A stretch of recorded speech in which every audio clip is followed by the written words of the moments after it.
Good evening, and thanks to all the organizers of the आप लोग इसको IIP Ghaziabad की जगह paediatric welfare association of Ghaziabad Society of Ghaziabad. So my thanks to the Pediatric Welfare Society of Ghaziabad to invite me for this interactive session.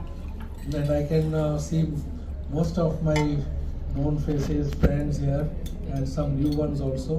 So it's a good occasion to interact with all my old friends and some new ones. The topic which was chosen by the group was common micturition disorders, which talk I will take in two parts.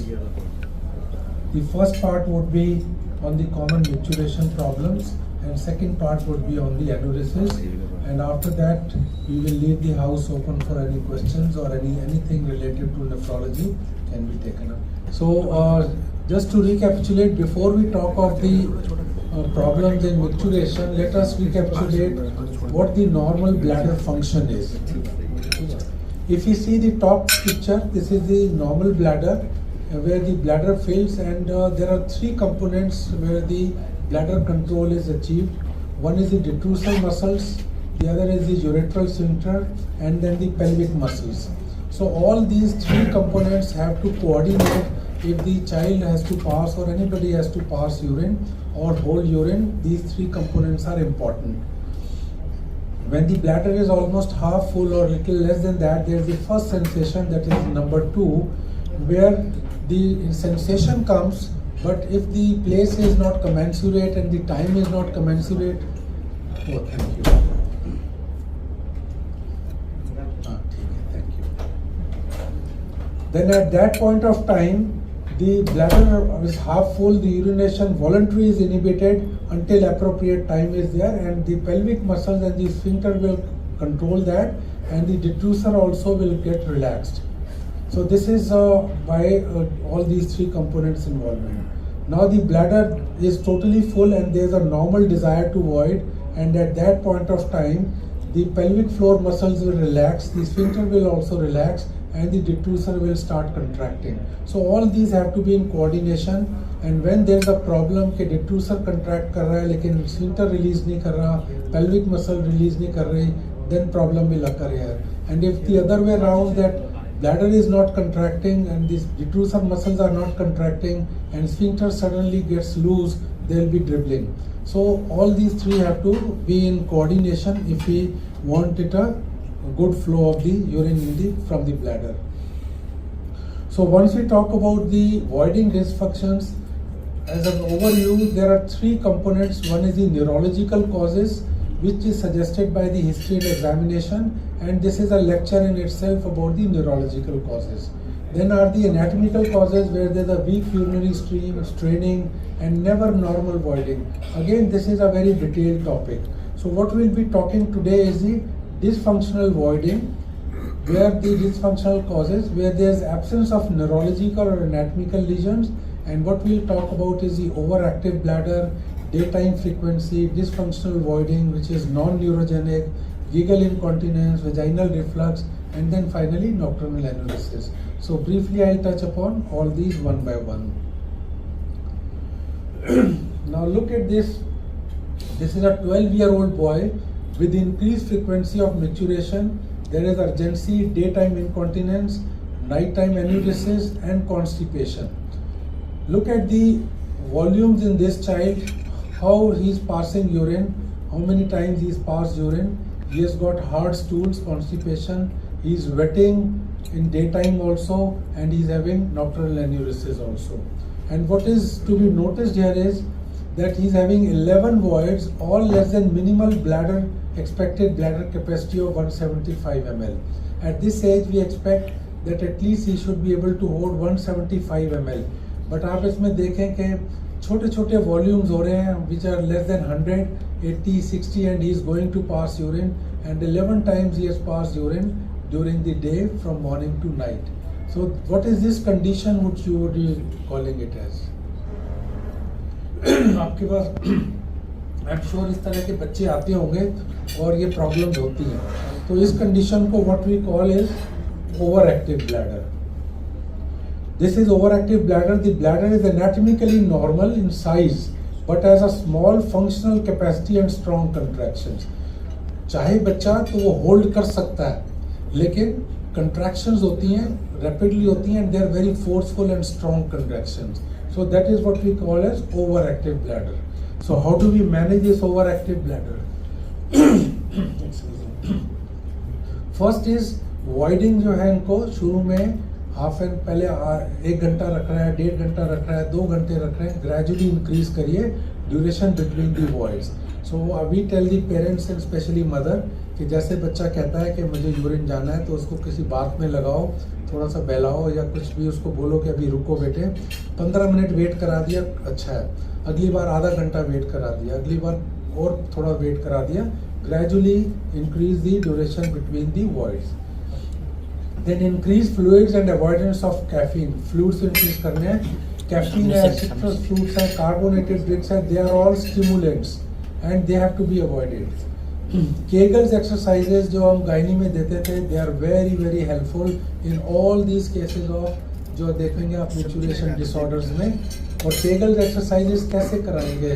If somebody can just educate me also. कैसे आप लोग बताते हैं? Kegels exercises बताएंगे तो कैसे बताएंगे? Hold the urine and release. Hold and release. Release urine. Pelvic. Right. So hold and release. Hold and release. क्या चीज होल्ड करवाएंगे? क्या बोलेंगे बच्चे को कि क्या pelvic muscle से बच्चा समझेगा नहीं? बेटा पॉटी वाली जगह को टाइट करो. हाँ जी. As if you are trying to hold urine. Urine तो सर वो होल्ड कर ही नहीं पा रहा है ना. Potty sir anal sphincter potty वाली जगह को टाइट करो. किनको सर? पॉटी वाली जगह को टाइट. एनल स्फिंक्टर को टाइट करो. या it is the anal area which has to be constricted and उसको कंस्ट्रिक्ट करेंगे और रिलैक्स करेंगे. लेकिन ऐसा नहीं है कि कंस्ट्रिक्ट रिलैक्स इससे नहीं होगा. So you have to tell the child कि बेटे जैसे बैठे हुए हो ऐसे सोचो कि आप पॉटी रोकने की कोशिश कर रहे हो एंड सारी पेल्विक मसल्स पुल हो जाएंगी and he will try to stop it. और स्कूल में भी बैठे हुए कभी भी कर सकता है बच्चा. और उसको काउंट करवाना है कि 5 सेकेंड्स के लिए आपने 5 काउंट करने हैं. 1 2 3 4 5. Then relax 1 2 3 4 5. नॉर्मली 10 तक गायनी में हम कहते थे, लेकिन बच्चे 10 तक नहीं कर पाते हैं तो आप उनको 5 तक. बट ये दिस इज नॉट गुड कि contract relax, this will not help. It has to be sustained contraction and then gradual release. So this is the actual Kegels exercises which will help the child in maintaining the pelvic floor muscles and holding the urine. जब उसको आया है और वो hold करेगा, उसकी pelvic muscles strong होंगी, he will be able to hold it. Then treat constipation. It is very important. इस बच्चे को जो 12 साल का constipation थी, और constipation ठीक करो, trust me, आधे बच्चे आपके ठीक हो जाएंगे without medication. जो नहीं इन चीज़ों से ठीक हो रहा है, then you have to start anticholinergics. Oxybutynin can be given in 1 or 2 a day, and tolteridine again is the same thing. And treat for longer periods. Shorter duration से नहीं होगा. It is not a matter of days, not weeks. It's a matter of months. Because जो bladder hyperactive हो रहा है, contract कर रहा है strongly, it has to relax. The muscles have to relax. The bladder capacity has to increase, and this will be over period of months. So longer duration is always required for any response to be seen. And once it is controlled, then taper slowly. Don't stop abruptly. Suddenly बंद करेंगे, फिर relapse हो जाएगा, and then the child will get again वो disheartened हो जाएगा कि मैं तो ठीक ही नहीं हो पा रहा हूँ. ये sir 0.2 to 0.3 milligram per kg per day. So you can divide in 2 doses. उसका एक साइड इफेक्ट. हाँ जी sir. Any other reason other than constipation for having this problem? Constipation is one of the factors, but mainly it's the bladder muscles, these detrusors, which are overactive and which are contracting very strongly. So we have to tame these muscles, and oxybutynin जो है muscles को gradually relax करेगा, and the bladder capacity will increase. If you get an ultrasound in these children, first day आप कराएंगे तो उसमें 100 ml, 80 ml, 100 ml होएगा, and बच्चा कहेगा मैं इससे ज़्यादा रोक नहीं पा रहा हूँ. And gradually over a period of time 6 महीने बाद आप दोबारा कराएंगे तो वही ब्लैडर कैपेसिटी उसकी 150 ml हो सकती है. So gradually we are relaxing the muscles and tone of the muscles and the capacity of the bladder. Now coming to the another common problem, अब इन दोनों बच्चों में कंट्रास्ट देखना, जो पहला बच्चा मैंने दिखाया एंड इस बच्चे में, this is extraordinary day time frequency syndrome which is called as pollakiuria. This is a Greek term which means increased frequency, and this presents at acute onset of urinary frequency in a previously toilet trained well child, small volume voids. ये बच्चा well है, इसको कोई problem नहीं है, ना constipation है, ना एन्यूरिसिस है, ना डे टाइम ड्रिबलिंग है. एकदम सडनली इसकी फ्रीक्वेंसी इंक्रीज हो गई, और ये बच्चे बहुत कॉमनली आते हैं आपके पास. और मदर यही कहेगी कि हर 10-10 मिनट में 15-15 मिनट में वॉशरूम में भागता है. वो उसको पूछो कितना वॉल्यूम होता है, very small volume, 10 to 15% only. अगर उसकी कैपेसिटी 150 ml है तो 10% मीन्स 15-20 ml के अंदर ही उसको सेंसेशन होती है. And at least once per hour as frequent as every 10 to 15 minutes. मेरे क्लिनिक में बैठे होते हैं ना, 3-4 मिनट में बात कर रहा होता हूँ, एकदम कहेंगे अंकल वॉशरूम. मैं उसको बात करता हूँ, ये तरह बैठो, बात करते हैं, उससे और 2-3 मिनट और निकलते हैं फिर. And every time and when I accompany him to the washroom and just see कि कितना वॉल्यूम पास कर, हार्डली 10 ml 15 ml. तो फ्रिक्वेंसी है बट वॉल्यूम ज़्यादा नहीं है. It's more common in boys, but I've seen girls also. There is no incontinence, no dysuria, no abdominal flank pains, and no change in bowel habits. No polyuria, polydipsia, no nighttime symptoms. ये important है. Polyuria, polydipsia देखना ज़रूरी है, because sometimes I've seen children of tubulopathies being missed कि increase frequency है, bedwetting भी करता है. सिर्फ एक क्वेश्चन पूछना है आप लोगों से, क्या ये पानी भी ज़्यादा पीता है? And if there is actually polydipsia also, this child has got tubulopathy और उसको RTA या one of the tubulopathy होगी, and he is not like simple polyuria. So increased frequency है, उसके साथ polydipsia नहीं है, ये देखना ज़रूरी है. How do we treat these children? Rule out cystitis and hypercalciuria. they common causes हैं, और बड़ा सिंपल सा टेस्ट है, यूरिन कैल्शियम क्रिएटिनिन करा लो. अगर वो नॉर्मल है, that means you don't need to treat with medication. Just reassurance of parents and the child and identification of emotional trigger if any. Mostly ये emotional trigger होता है. History लेंगे, school में कोई प्रॉब्लम रही होती है, टीचर के साथ, पीयर ग्रुप में, घर में होती है. एंड अभी couple of months back only I had a child, और बड़ा बच्चा था, 10 साल का था, इंक्रीज फ्रिक्वेंसी थी. एंड आई आस्क्ड, मैंने कहा घर में कुछ, स्कूल में कोई प्रॉब्लम तो नहीं? नो कुछ भी नहीं है. तो then I assured the parents and asked them to come after 2 weeks. 2 हफ्ते बाद फिर आया, कह रहे सर कोई फ़र्क नहीं पड़ा है, आप दवाई दो कुछ. मैंने कहा मेडिसिन तो नहीं, लेकिन मेरे को बच्चे से बात करनी है. And when I talk to the child and they said, then I came to know that the parents have recently separated and this history was not revealed to me by mother. और बच्चे ने मुझे बताया कि पापा घर छोड़ के चले गए हैं, हम लोग अलग रहते हैं, मैं बहुत डिस्टर्ब हूँ. And the cause was emotional trigger. Then I called the mother inside. मैंने कहा you should have told me this thing on very first occasion and I would have counseled the child accordingly. इस बच्चे को emotional stress हो रहा है, आपको इसको emotionally strengthen करना है, दवाइयों से ठीक नहीं होगा ये. And ultimately she understood this and counseling करने के बाद 1 महीने बाद जब आया, the child was absolutely fine. So sometimes you have to find the emotional trigger. वो 1 मिनट में नहीं बताएंगे, धीरे धीरे पता लगेगा कि कुछ ना कुछ प्रॉब्लम हो. And it's resolve with in days two weeks, बहुत जल्दी ठीक हो जाता है. हार्डली 4 हफ्ते, मैक्सिमम 6 हफ्ते में majority of the children are good and you don't need to give any medication, just reassurance. कुछ अनदर कॉमन प्रॉब्लम होती है ये giggle incontinence, and this is girls में मोस्टली होती है 7 to 15 years of age. Large volume incontinence during immediately और after giggling और laughing. And history ये होगी कि अंकल वैसे ठीक होते हैं, जैसे मैं हंसती हूँ या ज़रा सा भी उछलती हूँ तो पूरा का पूरी यूरिन निकल जाता है. ऐसा नहीं होता कि ड्रिबलिंग हो रही है and small volume. And this is due to sudden relaxation of urinary sphincter. तो उन बच्चों में जो मैंने पेल्विक एक्सरसाइजेज बताई थी, this is the crux. Pelvic exercises कराइए, muscle retraining, you will not need these medications. मैं 10 में से 1 बच्चे को ये मेडिसिन यूज़ करता हूँ, otherwise 9 out of 10 get better only with pelvic training exercises. और कुछ मेडिसिन की ज़रूरत नहीं है, सिर्फ उनको आपने सिखाना है कि पेल्विक मसल्स स्ट्रेंथन करिए एंड बच्चा अपने आप ठीक हो जाएगा। और बच्ची को सिखाओ कि ऐसे करना बेटे। Mostly these girls are very obese girls and उनको ज़्यादा प्रॉब्लम होती है and they can not hold the sphincter properly. कुछ बच्चों में, लड़कियों में होती है ये mostly post void dribbling, this is also called vaginal reflux. इसमें क्या होता है, typically seen in young girls due to vesicovaginal reflux, when they are passing urine, some of the urine from the bladder area trickles down into the vagina and when they are sitting, vagina में चला गया and as soon as they get up, बिल्कुल typical history होगी कि वैसे नहीं होता, जैसे ही मैं खड़ी होती है अंकल पेंटी वेट हो जाती है।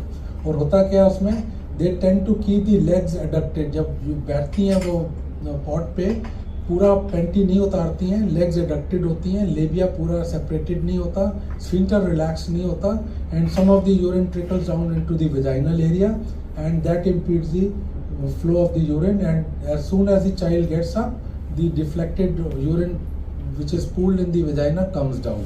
और इसका सिंपल सा तरीका है, encourage to adopt correct position during voiding.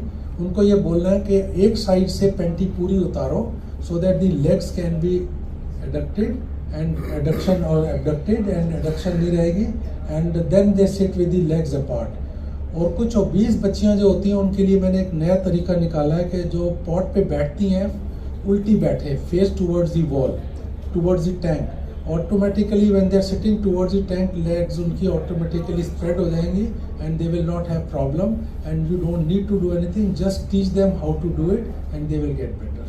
सो ये सारी कॉमन प्रॉब्लम्स हैं जो आप डे टू डे देखते हैं, which can be treated without medication, most of them just by counselling and just by pelvic exercises. Now I'll talk about something which is little more difficult, and these are the conditions which will need an expert opinion also and a joint care. This is the dysfunctional voiding because of detrusor sphincter discoordination. वो जो मैंने पहले चीज़ बताई थी कि there is डिसकोऑर्डिनेशन, कि sphincter जो है वो रिलैक्स नहीं हुआ, डिट्रूसर वो कंट्रैक्ट कर रहे हैं and the other way round. And these children have got suprapubic pain normally, voiding postponement होती है, होल्ड करते रहते हैं, होल्डिंग मैन्यूवर्स है, Vincent's curtsy, pinching of glands of penis between fingers and squatting on heel, ऐसे बैठती हैं बच्चियाँ रोकने के लिए कि यूरिन निकल ना जाए। Boys or girls, they stand like that. Vincent's curtsy. Vincent curtsy is an English word, और ये courtesy होती थी कि when anybody used to come and meet the queen, and they would, even the ladies, gents तो होते थे वो करते थे, and ladies would do like this. This was the courtesy, bending in front of the queen or any senior person, and that is the posture which these children have. वो आप देखोगे clinic में भी जब आ रहे होंगे ना, वो खड़े होंगे ना तो ऐसे करके खड़े होंगे, उनके चेहरे से पता लगेगा कि they are trying to hold the urine and this is the discoordination. Urgency होती है इनमें, अर्ज इनकॉन्टिनेंस है, interrupted urine stream. If you see थोड़ा थोड़ा करेंगे रुकेंगे, करेंगे रुकेंगे, ब्लैडर पूरा कंट्रैक्ट नहीं करता। So these are difficult cases and these are the ones who have, ये मेरे ही पेशेंट्स हैं, इनकी एमसीयूज हैं। डायलेटेड यूरेथ्रा होता है, ब्लैडर काफ़ी बड़ा होता है and this is a typical spinning top, जो लट्टू खेलते थे ना बचपन में, इस तरह की फिगर होती है कि यहाँ पे जो है ब्लैडर कंट्रैक्ट कर, डिट्रूसर कंट्रैक्ट कर रहा है लेकिन स्फिंक्टर रिलीज नहीं कर रहा, तो there is a discoordination and at the end of the maturation there is always a post void residue, पूरा ब्लैडर एम्प्टी नहीं होता है।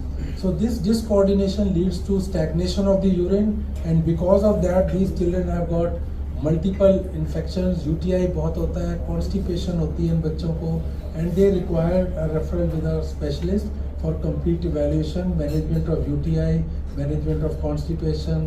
They need antibiotic prophylaxis till constipation has been relieved, and then they need timed voiding. इनको ये बोलना पड़ता है कि हर 2-3 घंटे में ब्लैडर एम्प्टी करना ही करना है, otherwise there is residual urine which will cause infection. Again pelvic exercises, as I said, all these children will require pelvic exercises. Some of these children require tamsulosin which is an alpha blocker, and some नहीं, मेरे तो बहुत सारे बच्चों को ये ज़रूरत पड़ती है tamsulosin. And other therapies I will not talk about, ये बहुत डिफिकल्ट वाले बच्चे जो होते हैं ये उनके लिए, just to let you know that sometimes nerve stimulation and botulinum toxin injection भी हम लोग देते हैं occasionally just to relax the sphincter और द ब्लैडर मसल्स। तो ये डिफ़िकल्ट वाले बच्चे हैं, इनको थोड़ा सा ध्यान से, बिकॉज रेक्टरेंट यूटीआईज होती हैं एंड उसकी वजह से they sometime have refluxes also and they can have scarring in the kidneys and long term damage also.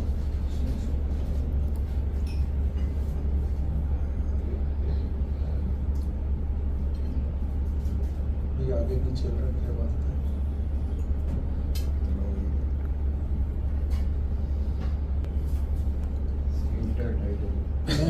That too is sphincter discoherence.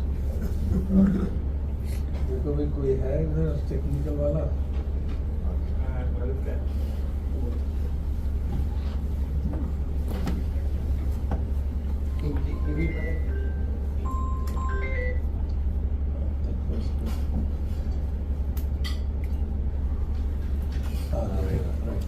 So now ये तो अपने जो ये डिसफंक्शनल वॉइडिंग वाले थे, ये केसेस यहाँ मैं बंद कर रहा हूँ। I will talk now about the nocturnal enuresis. If there is any comment, queries और any suggestions, so we can discuss here this part and then we can go to the next part. The calcium creatinine ratio, does it vary with age or?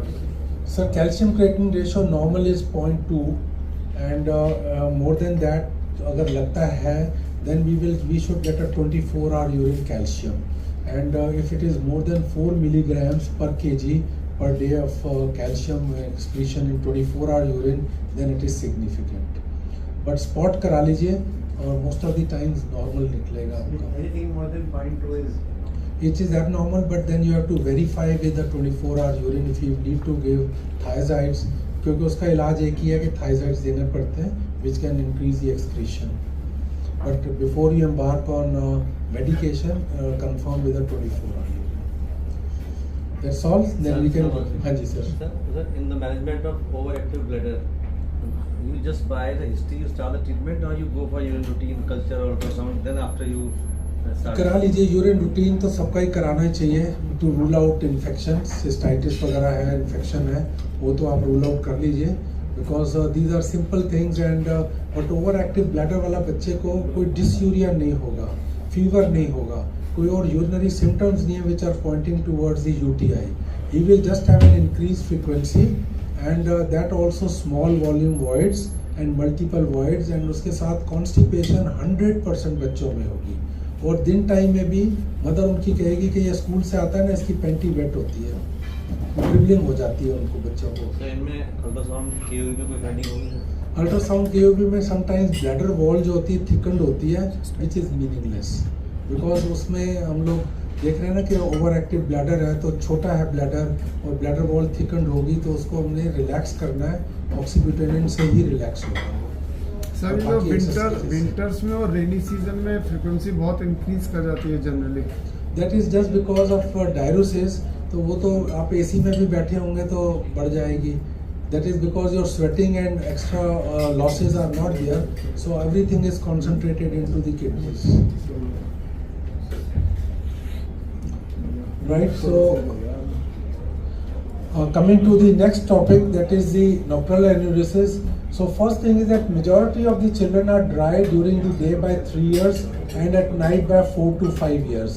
ये बहुत important है कि 5 साल तक बच्चा ठीक हो जाते हैं, लेकिन 5 साल से बड़े हैं तो then we would say that they have enuresis or bedwetting, that is the involuntary voiding during sleep.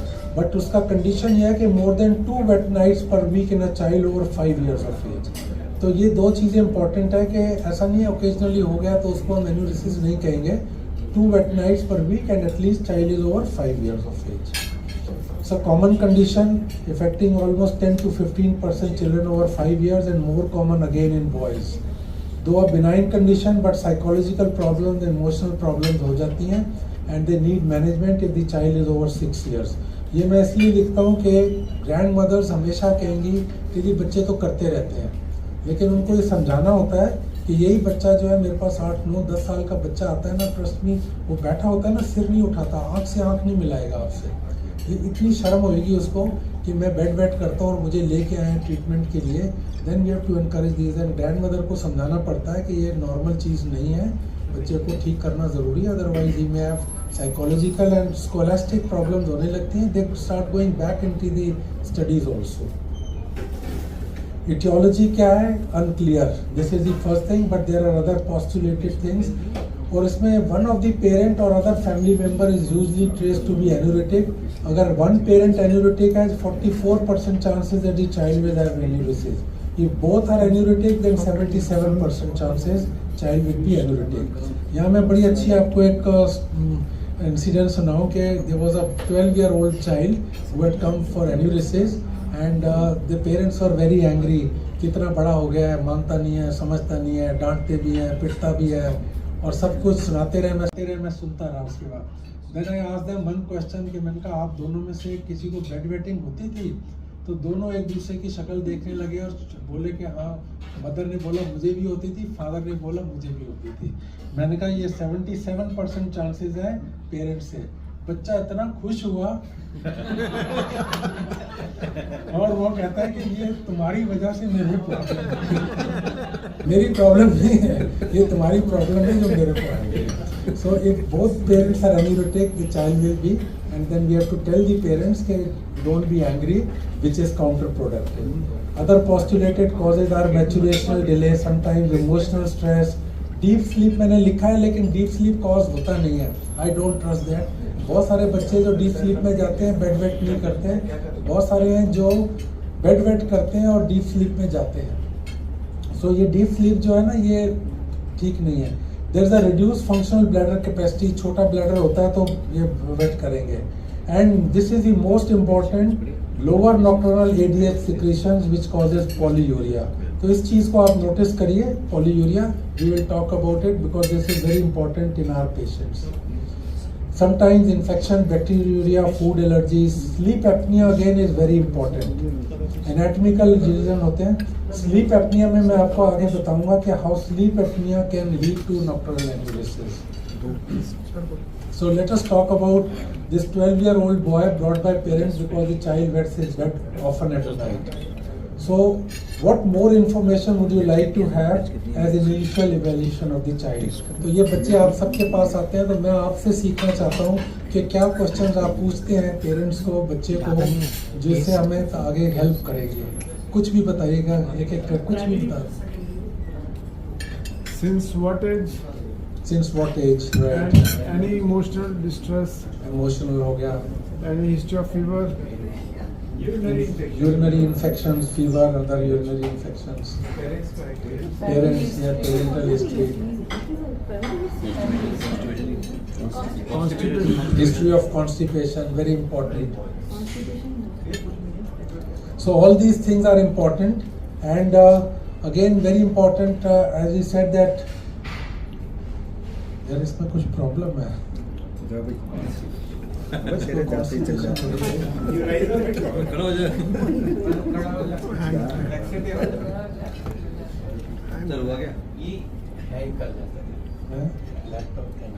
उल्टा टांग दे।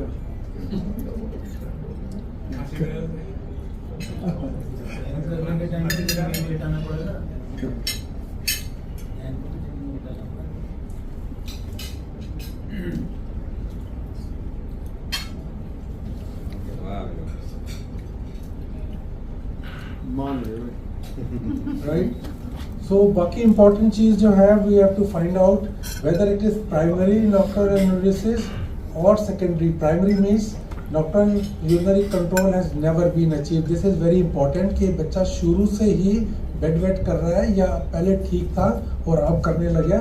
अब पहले ठीक था और अब करने लग गया तो this is secondary aneurysm, recent onset in children who have been previously dry for at least 6 months. And look for precipitating cause like cystitis or psychological reason. So ये दोनों में differentiate करना बहुत ज़रूरी है because our management will be very different in both these. Here it's a difficult case. Here it is something which can be treated more easily. Secondary one. Then important again is whether monosymptomatic है, that means no daytime symptoms. Again, if they are daytime symptoms, they are non-monosymptomatic and they are difficult cases to treat because they will have infrequency, urgency and abnormal daytime frequency, slow voiding, constipation. ये सारी problem non-monosymptomatic वाली. So we'll focus more on monosymptomatic and primary nocturnal enuresis जो mostly आपके पास mostly आएंगे.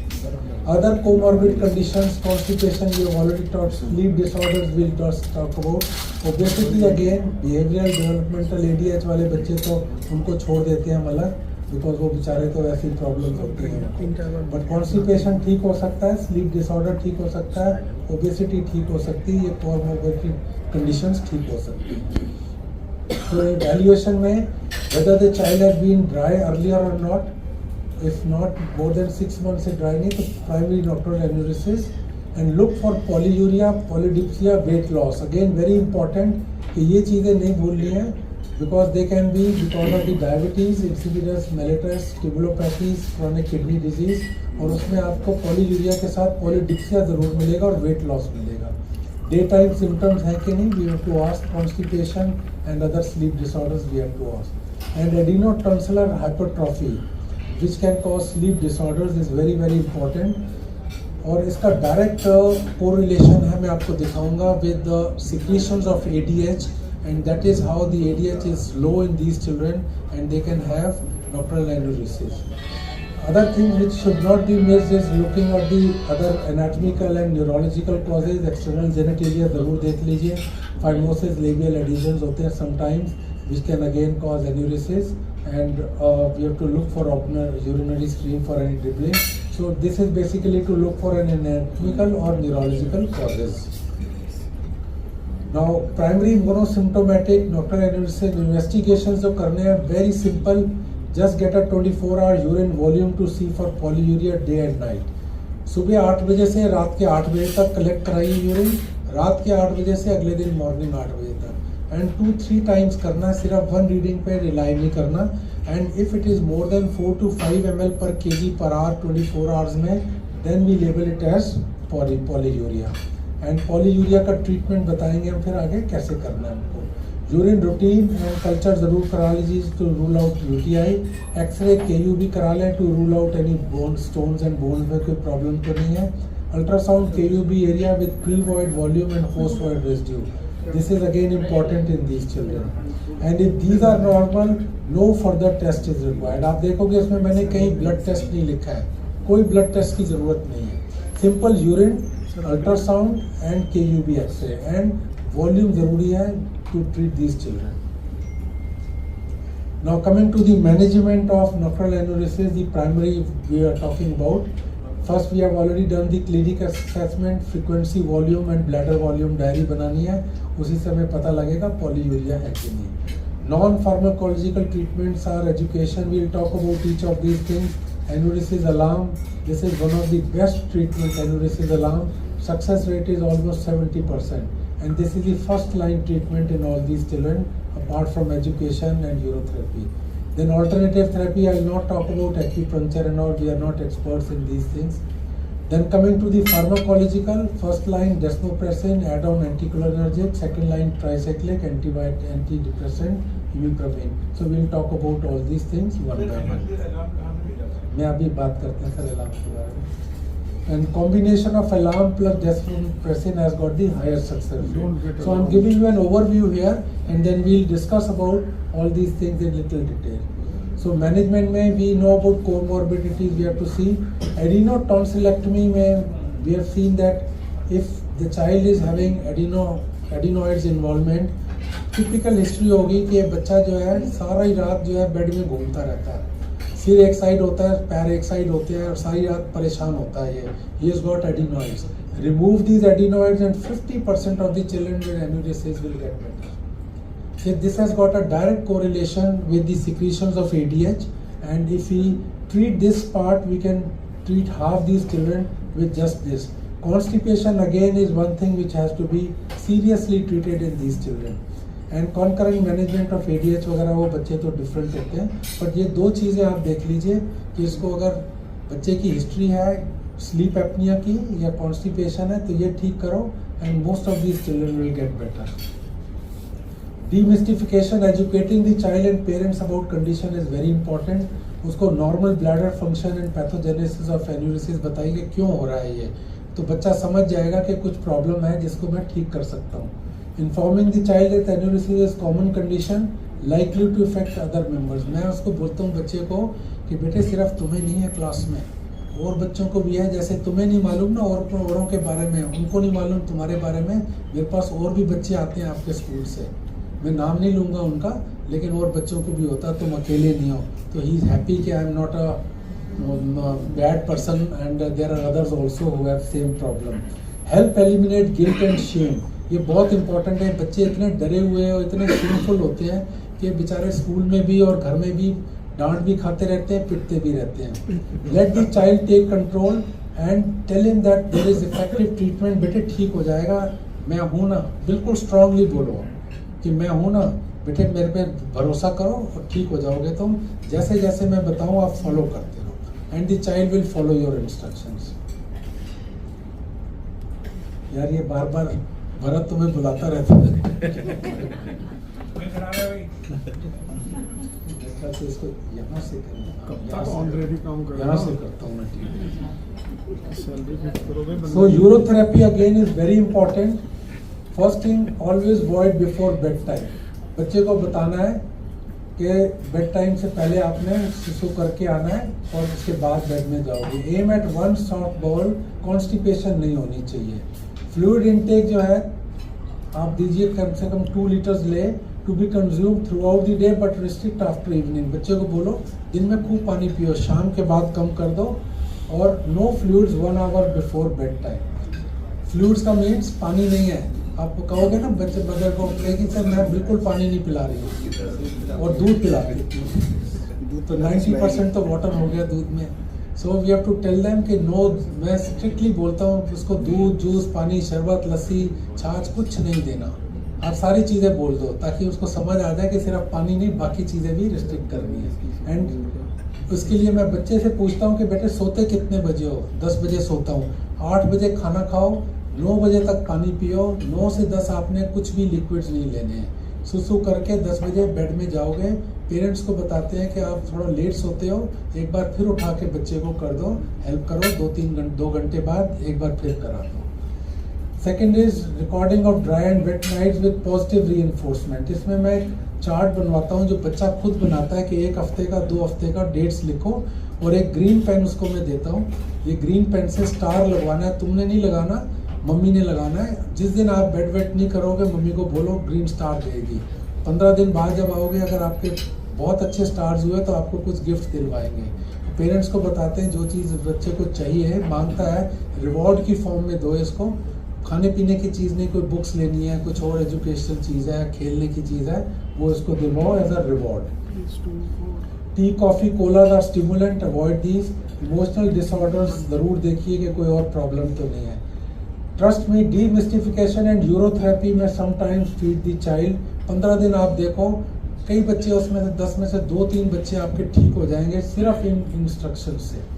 Punitive measures are counterproductive. ये पेरेंट्स को अकेले में समझाना पड़ेगा कि मारना नहीं, डांटना नहीं। एक पैजामा और एक शीट जो है बच्चे के साइड में रख दो। अगर बेड वेट करता है अपने आप जाएगा, उठेगा, शीट चेंज करेगा, पैजामा चेंज करेगा। सुबह कहना नहीं कि आज फिर तुमने गंदा किया, ये बिल्कुल नहीं बोलना। चुपचाप वॉशरूम में डाल दो बेड शीट और बच्चे को पॉजिटिव एनफोर्समेंट दो, उसको अशेम नहीं फील करा। So all these things can help the child. 10 में से 3 बच्चे तो इस तरह ठीक हो जाएंगे आपके। जो नहीं ठीक हो पाते हैं उनके लिए फिर एन्यूरिसिस अलार्म है ये। It is useful for motivated families and children over 7 years and cooperative families. Parents को ज़रूर बताना पड़ेगा कि अलार्म बजेगा, अलार्म से बच्चा नहीं उठेगा, पहले आप सब उठ जाओगे, बच्चा नहीं उठेगा, तो आपको हेल्प करनी पड़ेगी, बच्चे को उठाना पड़ेगा। और बेड वेट नहीं हो तो बच्चे को उठा के आप ले जाओ। And alarm trains the child to respond to a full bladder sensation.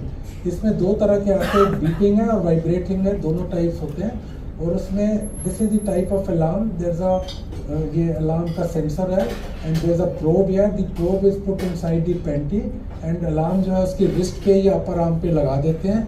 when the child थोड़ा सा यूरिन भी आता है, उससे कनेक्शन कंप्लीट हो जाता है and the alarm will start vibrating और साउंड भी करेगा एंड बच्चा एकदम उठ जाएगा, पूरा यूरिन नहीं निकलेगा, थोड़े से भी उठ जाएगा एंड ग्रेजुअली एक टाइम ऐसा आएगा कि इनिशियली तो पेरेंट्स उठते ही हैं, बच्चा नहीं उठता है लेकिन पेरेंट्स को हेल्प करना है और every night the child has to wear the alarm. कई बार बदमाशी करते हैं कि कौन उठेगा, बेड वेट होता है कोई बात नहीं, लेकिन पेरेंट्स को देखना है कि अलार्म ऑन करता है डेली और पेरेंट्स को ये भी बताना है कि 4 से 6 हफ्ते लगेंगे इसका काम आने में। ऐसा नहीं है कि आज आपने अलार्म लगाया कल से ठीक हो गया। It will take at least a month and a half for the alarm to function. First few weeks are difficult in treatment and again अगर 14 कंसेक्टिव ड्राई नाइट्स हो गई तो अलार्म सक्सेसफुल है।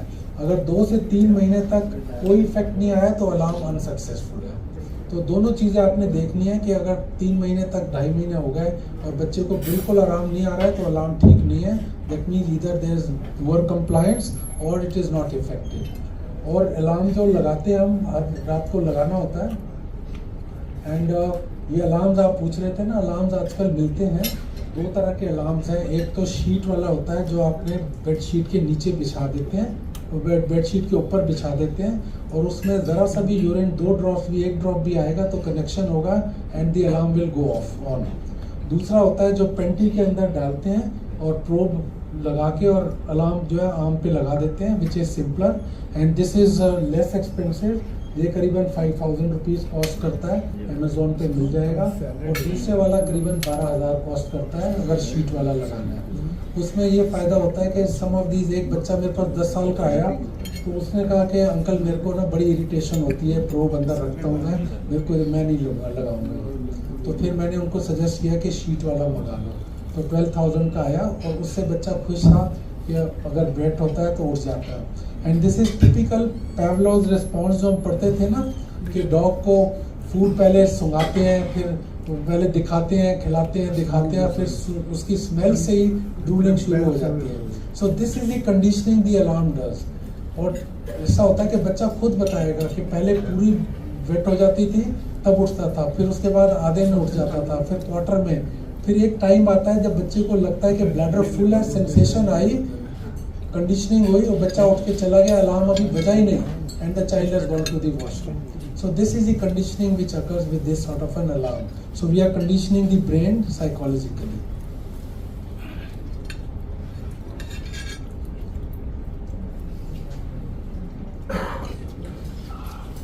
Right?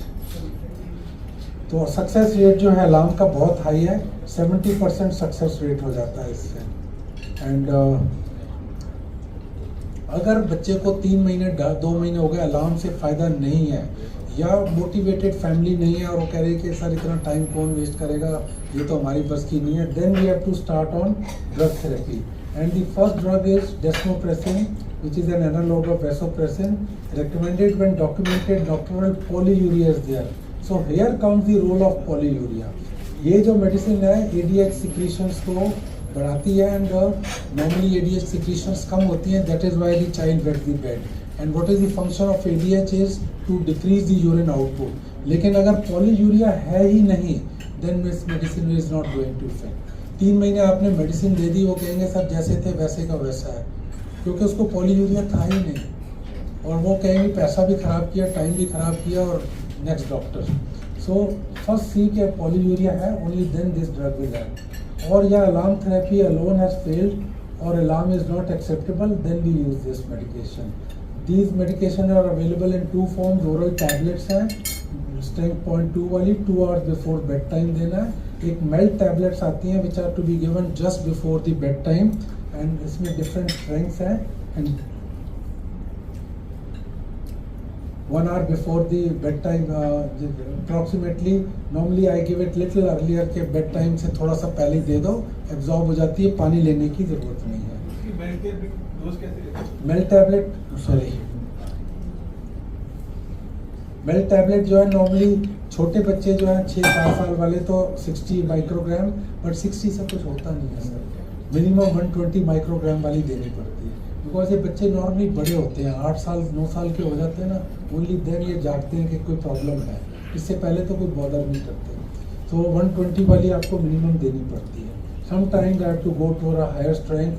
If a child is not responding or partially responding, then we can, or if the child is very obese और 80 kg का बच्चा है तो थोड़ी सी हाई डोज देनी पड़ेगी.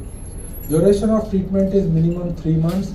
Then again taper slowly, don't stop abruptly, and success rate is almost 70%. But यहाँ problem ये है कि इसके बाद जो है रिलैप्स बड़ी जल्दी हो सकता है. So we have to tell the parents कि बंद तो कर रहे हैं दवाई लेकिन फिर रिलैप्स हो सकता है. बट गुड थिंग इज कि दोबारा अगर मेडिसिन शुरू करेंगे तो फिर रिस्पॉन्स करेगी वो. तो that is the good part of it. Advantage is immediate response, therefore useful for less motivated families.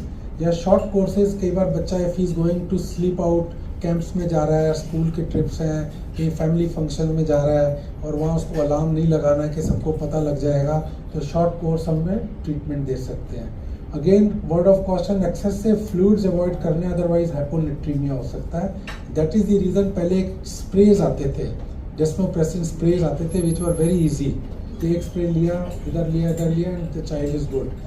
But वो ओवर जेलस बच्चे जो थे यूएस में एंड अदर कंट्रीज में, when they were going to camps and going to sleep overnight, वो 2-3 sprays ले लेते हैं इसलिए कि बेड वेट नहीं हो, एंड उसकी वजह से hyponatraemia and then used to have convergence.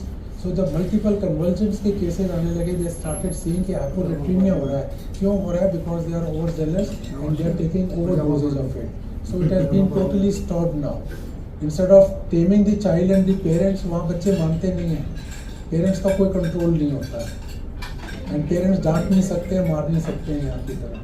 तो वो उन्होंने बंद ही कर दी कि मेडिसिन से बैड नेम आ रहा है कंपनी को. They have stopped sprays now, so only these tablets are available, melt and the other ones. So which one to use first? हाँ जी, टेपर ऑफ किस तरह करना है सर? डोज वाइज या किस तरह? टेपर वाइज जो नॉर्मली मैं 3 महीने देता हूँ. अगर बच्चे को रिस्पॉन्स आ रहा है तो पहले 1 महीने में आपको पता लग जाएगा कि रिस्पॉन्स आ रहा है. Then you continue the medication and 3 months के बाद में जैसे डेली दे रहे हो फिर आप ऑल्टरनेट डे दे दो. 2 हफ्ते ऑल्टरनेट डे दिया, फिर आप 2 हफ्ते 2 days अ वीक दे दो, फिर 2 हफ्ते आप 1 a week दे दो एंड देन स्टॉप इट. देना 0.2 ईयर.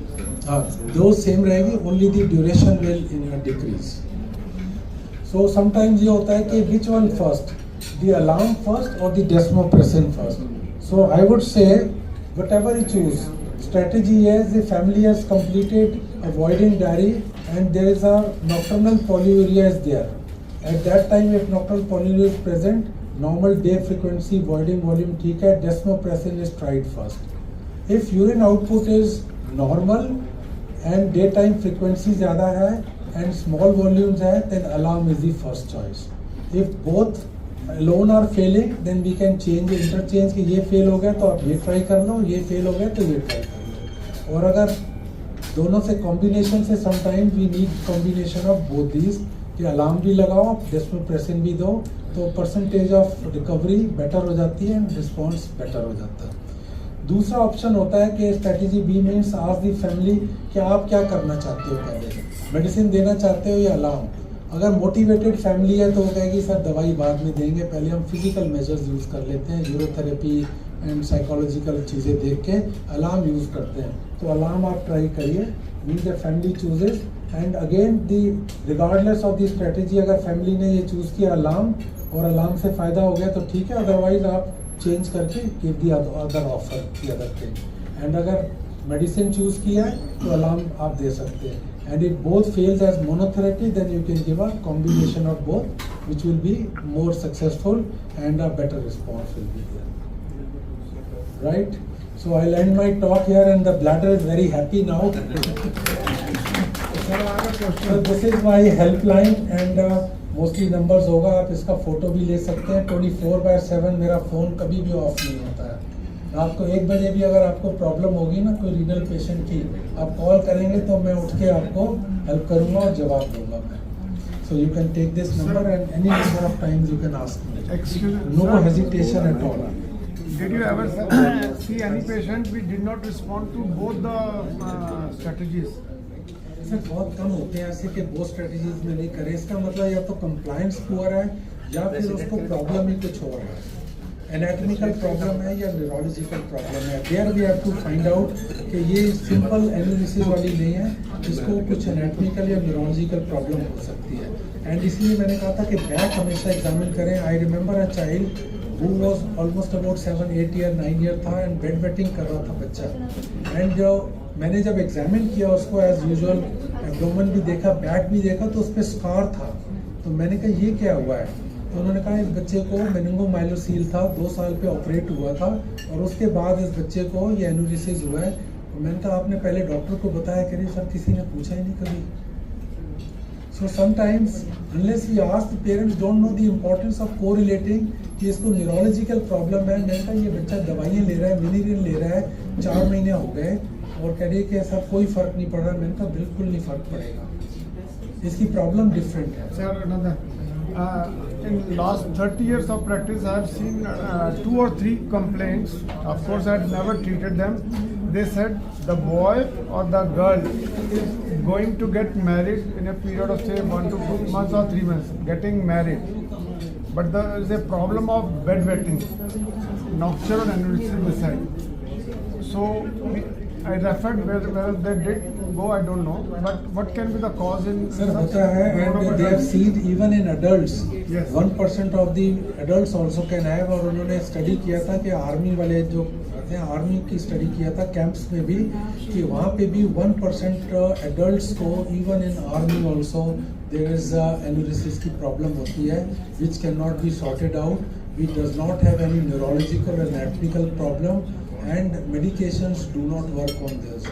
सो ये प्रॉब्लम है, कुछ नेचर गिवन है जिसमें कंट्रोल नहीं होता है एंड ये ऐसे रह जाते हैं कुछ सर आपके पास पेशेंट आएगा, हाउ विल यू मैनेज? कितना बड़ा बच्चा यही एडल्ट वाला about to get married about to get married है, तो मैं उसको पहले कहूँगा कि भाई अपने पार्टनर से जाके ना डिस्कस कर लो कि मैंने डॉक्टर से सब सलाह ले लिया है, सारा चेकअप करा लिया है, मुझे कोई एनाटॉमिकल प्रॉब्लम नहीं है और न्यूरोलॉजिकल नहीं है, बिहेवियर प्रॉब्लम नहीं है। उसको कॉन्स्टिपेशन देखो तो नहीं रहती है क्या, और ये देखो आप उसको कि स्लीप एपनिया तो नहीं है उसको। एंड स्लीप एपनिया बहुत ओवरलुक होता है। बहुत सारे लोग होते हैं जो स्नोरिंग कर रहे होते हैं, उनको कहो कि स्नोरिंग तो एबनॉर्मल चीज़ है, कह रहे इतने लोग करते हैं, हम भी करते हैं, तो क्या फ़र्क पड़ता है? उसको ENT चेकअप कराओ तो वो बताएंगे कि इसको स्लीप एपनिया है, और स्टडी कराएंगे जो नाइट टाइम वो करते हैं, पॉलीग्राफी वगैरह, what is that called, I don't know what the technical term for it, but वो पूरी नाइट जो है रूम में रख के उसका ग्राफ करते हैं and they would see that the person will have apneic spells in between and he will never know it. अगर उसके साथ जो पार्टनर सोए, स्पाउस सोई हो ना, उसको पता लगेगा कि बीच बीच में ना ये कांटे लेते हैं और एकदम से रुक जाता है सांस इसका, फिर ये पलटता है और फिर सांस लेने लगता है। और 20 लोग जो होते हैं जिनकी नेक बड़ी बुल नेक टाइप होती है, बहुत हैवी होते हैं and they can not sleep flat, वो हमेशा साइड पे ही सोएंगे। फ्लैट जैसे ही सोते हैं उनकी टंग जो है फॉल बैक करती है, एपनिया होता है and then they suddenly wake up और they suddenly have a break in the breathing and वो कभी समझ ही नहीं पाते कि एबनॉर्मल चीज़ है। तो वो चीज़ें देखो कि आप एनाटॉमिकल प्रॉब्लम्स तो नहीं है इनको, and look into that and sometimes unknowingly वो निकल आती है। How are they related, this ADHD and sleep apnea? Sleep apnoea, ये जो एडिनॉइड्स है ना, they have got a direct correlation with the ADH secretions and ये ANP से रिलेटेड है एंड इसकी स्टडीज भी हैं। That is why they say that अगर स्लीप एपनिया है तो उसमें मैंने एक कॉज लिखा है which is an established cause of nocturnal enuresis and removing the sleep apnea can improve nocturnal enuresis.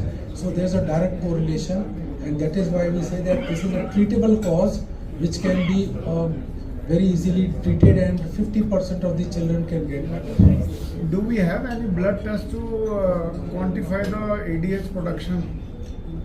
ADH secretion directly तो नहीं मैंने देखा कहीं कोई असेसमेंट करता हो कोई लेबोरेटरी वगैरह में, लेकिन ये basically we would see the specific gravity and osmolality of the urine and if it's a dilute urine और पॉलीयूरिया है और more than 5 ml per kg per hour है, पॉलीयूरिया है और उसको डायबिटीज़ नहीं है, CKD नहीं है, रीनल फंक्शंस नॉर्मल है, लो यूरिन स्पेसिफिक ग्रेविटी है 10 से नीचे आ रही है एंड या ऑस्मोलैलिटी बहुत लो है।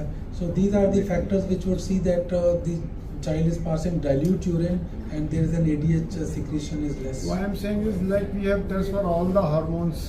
So do we have any tests? करके करेंगे क्या? At least we look document it and we'll नहीं, confirm it. डॉक्यूमेंट तो आप अगर वो दे देंगे ना, इसको वैसोप्रेसिन दे देंगे और इम्प्रूवमेंट हो जाएगा तो उससे आपको पता लग जाएगा clinically. So few lines about second line drugs, imipramine and Yes, right. I think it's good you asked this question about imipramine. Imipramine हम बहुत यूज़ करते थे जब ये नहीं मिलती थी वैसोप्रेसिन वाली, और उसका सिर्फ एक प्रॉब्लम है कि it has got a CVS toxicity होती है, कार्डियक टॉक्सिसिटी है. एंड अभी भी गवर्नमेंट हॉस्पिटल्स में बहुत सस्ती दवाई है, जो नहीं अफोर्ड कर सकते उनको देते हैं. मैं भी ओकेजनली बहुत गरीब बच्चा जो होता है ना उसको दे देता I have been writing हूँ. और लेकिन कार्डियक टॉक्सिसिटी होती है तो प्राइवेट सेक्टर में थोड़ा सा कॉशियस रहना पड़ता है कि आपकी प्रैक्टिस में अगर एक बच्चे को भी कार्डियक टॉक्सिसिटी हो गई for a simple thing like enuresis, तो वो बहुत problem Sir, when you say cardiac toxicity, what do you mean by that? What should we look for? इसमें मेरे ख्याल ECG में चेंजेस आते हैं, बिकॉज इमिप्रामीन तो मेरे ख्याल से यूज़ किया, मैंने एम्स छोड़ा था तो 25 साल हो गए, तो उससे बाद मैंने कभी यूज़ ही नहीं किया. और आप लोग अगर यूज़ करते हैं तो ECG वगैरह देख लो, ECG में चेंजेस आते हैं, इसके अंदर कार्डियक चेंजेस आते हैं. तो एक बार ज़रा पढ़ के और मुझे भी एजुकेट कर देना इसके बारे में. How to know about nocturnal polyuria amount? We have to collect the urine. Collect the urine, और उसके लिए मैंने क्लिनिक पे मग्स रखे हुए हैं, 250 ml का बीकर रखा हुआ है जो मैं पेशेंट को दे देता हूँ कि आप बच्चे को बोलो कि वाइट माउथ बॉटल में यूरिन करे और सुबह 8 बजे से रात के 8 बजे तक एक बॉटल में करे, उसको मेजर करके फेंक दीजिए, लिख लीजिए, और रात को 8 बजे से अगले दिन मॉर्निंग 8 बजे तक फिर उसके अंदर करेगा, मेजर करके फेंक दीजिए. इस तरह से 2-3 बार ऐसा करिए और मेरे पास फिर हफ्ते 10 दिन बाद आइए और ये बीकर साथ ले आइए. वो बीकर फिर नेक्स्ट पेशेंट के लिए यूज़ हो जाता है, बिकॉज उसका तो सिर्फ वॉल्यूम देखना है ना हमने, वो वॉल्यूम मेजर करके ले आएगा, अदरवाइज वो कहाँ वॉल्यूम मेजर करेगा, वो कहेगा कैसे पता लगेगा मुझे. तो सिंपल चीज़ है, और 50 रुपये का बीकर आता है, वो वापस आ जाता है हमारे पास. अगर वॉल्यूम देखो, अगर volume 4 to 5 ml per kg per day per hour से ज़्यादा है, दोनों का morning and evening, especially night time polyuria है, तो then these medicine will act. Otherwise, it will be a futile effort to just keep giving them Minirin, wasting time and money, and without any benefit. तो benefit होगा भी तो बड़ा थोड़ा सा होगा, short term के लिए होगा, और उसके बाद फिर relapse हो जाएगा बच्चे. तो ऐसे In routine examination, many a times we see that there has been a report amorphous phosphate present, calcium oxalate. What is the significance of that? Ma'am is asking a question कि urine routine examination में मैं ऊपर से लूँ तो urine जब आप देखते हैं रिपोर्ट में तो आपको pH नज़र आता है विच शुड बी एसिडिक. अगर अल्कलाइन pH है तो इट इज़ एबनॉर्मल. फिर आपको नज़र आता है स्पेसिफिक ग्रेविटी, वो आपका नॉर्मली 1020 होना चाहिए, 1030 होना चाहिए.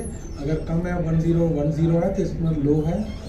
फिर आपका वो आता है बाकी प्रोटीन है, ग्लूकोज है, कीटोन्स हैं. कीटोन्स कई बार आ जाते हैं. कैन समबडी एजुकेट मी कि कीटोन्स आ जाते हैं कई बार, उसका कोई मीनिंग है क्या? सर फेब्राइल कंडीशन में भी आते हैं ड्यूरिंग स्टार्वेशन. यस, सो फेब्राइल कंडीशन में आ सकते हैं. कीटोन देख के कई बार जो है ना वो वरीड हो जाते हैं parents, and many time you will see कि अगर यूरिन किया और फीवर है तो उसमें भी आ जाते हैं. And then some time after that you get WBCs which are labeled as pus cells, but pus cell is a misnomer. There is nothing like pus cell. pus होता है लेकिन pus cells कुछ भी नहीं होता. They are actually WBCs. वो white blood cells होते हैं, RBCs होते हैं. देन उसके बाद आपके कास्ट आते हैं, देन आपके क्रिस्टल्स आते हैं, और क्रिस्टल्स जो है अर्ली मॉर्निंग सैंपल में आप अपना कोई भी करा लीजिए, सबके निकलेंगे क्रिस्टल्स. कैल्शियम ऑक्सलेट भी निकलेंगे और amorphous भी निकलेंगे, which is normal thing, which is not abnormal, and it is the collection overnight which is being excreted. But if case the crystals are like plus बहुत ज़्यादा दिख रहे हैं एंड आपको लग रहा है कि कैल्शियम ऑक्सलेट है, तो उसका कैल्शियम क्रिएटिनिन रेशो करा लीजिए आप. ही चाइल्ड में भी हैविंग हाइपरकैल्सीयूरिया, विच में अगेन इस तरह के बच्चों में तो इम्पॉर्टेंट है ही, लेकिन अदरवाइज हाइपरकैल्सीयूरिया के और कॉजेज भी हो सकते हैं. If you are finding multiple samples, even daytime samples having crystals or large number of crystals, calcium oxalate. The simple thing is calcium levels देख लीजिए आप. Any significance of epithelial cells which are always mentioned? They are like normal cells which are being shed by the uroepithelium, which has no significance. But एक चीज बड़ी अच्छी है आजकल, most of the labs are doing are two enzymes, leukocyte esterase and nitrite.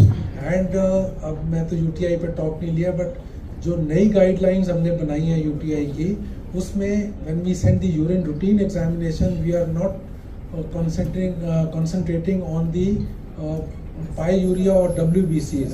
We are seeing the enzymes first, and these enzymes इतना simple test है, dipstick का होता है, बेड साइड पे हो जाएगा, आप डिप करिए within 30 seconds.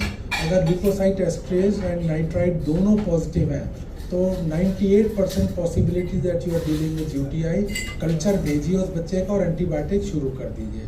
And then routine examination तो शाम तक आएगा कि उसमें कितने WBCs हैं, RBCs हैं कि नहीं, that is the second part. And then अगर बैक्टीरिया दिख जाता है, वो भी अगर फ्रेश यूरिन में, अगर यूरिन सुबह का लिया हुआ है और 4 घंटे लैब में पड़ा है और उसके अंदर फिर बैक्टीरिया आ गया तो इट हैज़ नो मीनिंग. अगर साइड लैब है, हॉस्पिटल में है, फ्रेश यूरिन देखा और बैक्टीरिया अगर दिख गया, even 1 bacterium is significant. But अगर बैक्टीरिया को तो हम normally keep it aside because वो कभी फ्रेश देखता ही नहीं है कोई. बट ये जो 2 एंजाइम्स आई हैं ना, they are very helpful and they are rapid test and first line test in our new guidelines.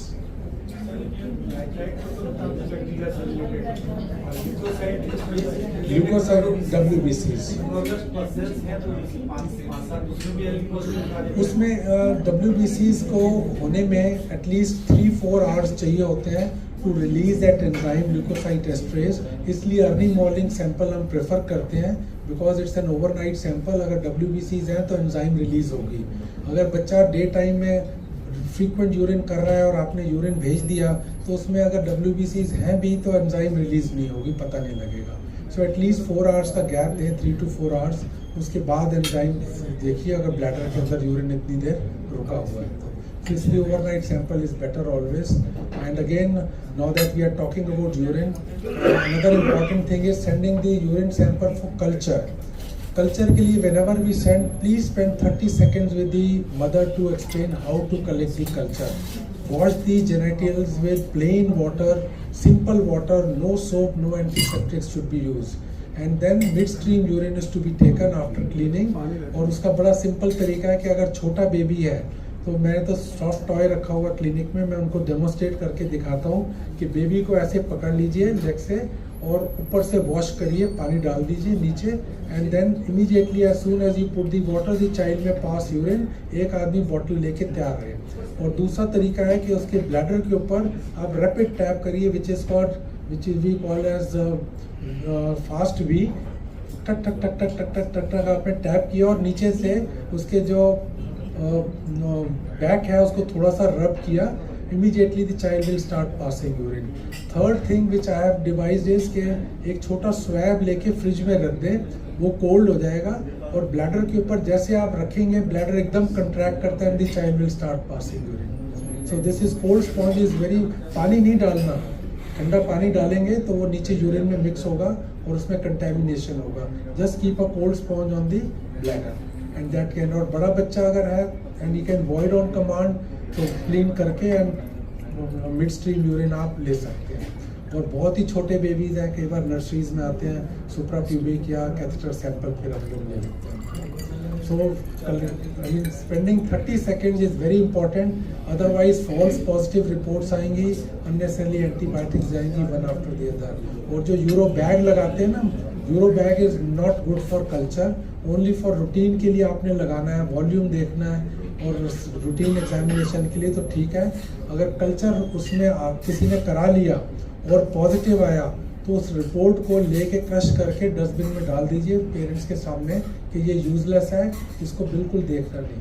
लेकिन अगर नेगेटिव आया तो it has got a negative predictive value, that means you are not dealing with UTI. लेकिन अगर positive आया तो उसको बिल्कुल कंसिडर नहीं करें. अगर सस्पिशन है कि सिम्टम्स UTI वाले हैं तो उसको आप मिड स्ट्रीम यूरिन कराइए, बट कल्चर इसके बैग स्पेसिमेन के बेस पे एंटीबायोटिक्स नहीं शुरू. Any other queries, questions regarding the technology? It's an open house.